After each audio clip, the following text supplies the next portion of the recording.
Asta's Black Forum, and welcome back to our weekly review of My Hero Academia Vigilantes. Remember to like, comment, and subscribe.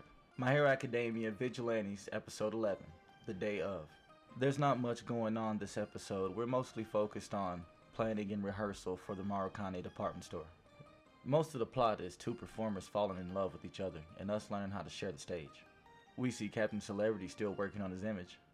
We see him taking on a giant caterpillar with his team of manly spirit. Seeing as Pop is technically his representative, Captain Celebrity's team of manly spirit is going around and passing out flyers for the Marukane department store show. As the event starts, some familiar pro heroes that we know start showing up. President Mike, Midnight, even Aizawa was supposed to show. They're supposed to provide security due to the recent villain outbreaks. Which makes sense because this has been a reoccurring thing. We could be out shopping or taking a bus ride and a villain just shows up. We cut to Aizawa walking, looking for an excuse not to show up. He knows that certain heroes like Endeavor and Ingenium backed out because they simply just didn't want to do the show. Praying for an excuse, Aizawa gets a call that a villain's on the loose and he happily pursues that instead. So remember the ill quirk user, the crazy pop step fan, Teruo?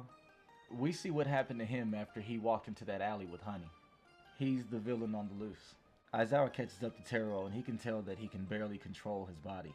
Not just mentally or physically control the power, but the actual body he's in. This makes me feel like All For One did more than just give him another quirk. Eraserhead catches Teruo in a binding cloth and tries to use his quirk to erase Teruo's, but nothing happens. Aizawa was under suspicion that this was a transformation quirk, but it's not turning off and Teruo's not reverting. He's also still able to produce slime, which made it hard to land a solid blow on him.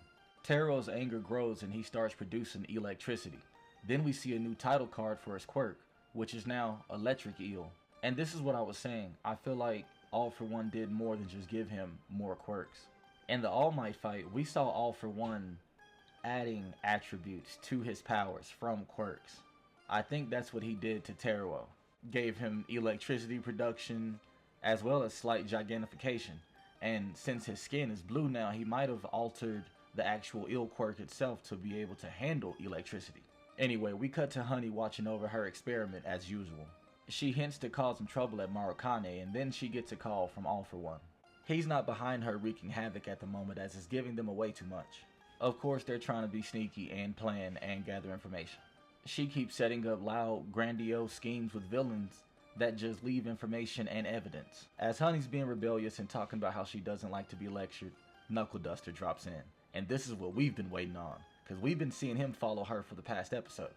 Knuckle Duster drops in on the conversation and says, of course you don't like being lectured. Teenagers your age don't like listening to old men talk. Honey's confused as she tries to figure out who Knuckle Duster is. She just tells him to buzz off, but he gets into a fighting position ready. This time he's got brass knuckles made out of tasers. Honey seems to not really know what he's talking about and tells him maybe he's got the wrong person.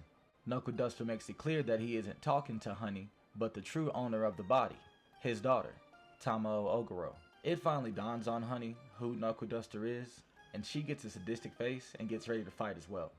As we begin the fight, we notice that Honey is very agile. He strikes at her with a taser and she figures that he might be taking it easier on her since he's trying to use the stun gun, seeing as he's not actually trying to hurt her body. To which Knuckle Duster tells her, I've got the deluxe model, high voltage, high output. She's gonna feel pain regardless. We end with Honey and her bees taking on Knuckle Duster, and we get introduced to a new bee, the Bomb Bees. She makes a joke about having the deluxe model of her bees as well, and they explode. The first one that she sends at him makes a giant explosion, but Knuckle Duster tells her that the other ones virtually did no damage. Maybe that first one was the only one with some real firepower, and these are a new experiment that she's doing as well. Honey starts hopping building to building trying to escape, and Knuckle Duster, broke Batman with the grappling hook, follows behind her. Guys, we are 2 episodes away from completing Season 1. Thank you for stopping by. Remember to like, share, comment, subscribe.